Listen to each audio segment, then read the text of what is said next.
Hello to all of you friends. Today, we will make the Superthings vertical installation with you. Before proceeding with the installation, you can visit our website from the link I have shown above and examine our other products. You can contact us via our website for your defective or broken parts. First of all, let's get to know our parts. 1 main table. 2 long vertical parts. 12 horizontal short pieces.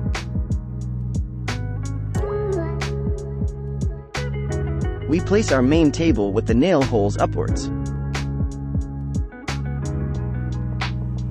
Then we start to place our long vertical piece as shown. After the assembly of our vertical pieces is finished, we proceed to the assembly of our short pieces. We place our short horizontal parts as shown.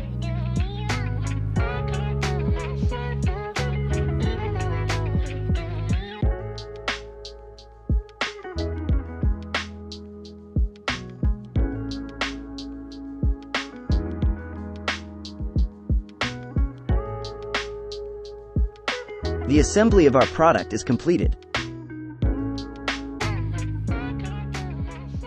Feel free to contact us for any questions and needs.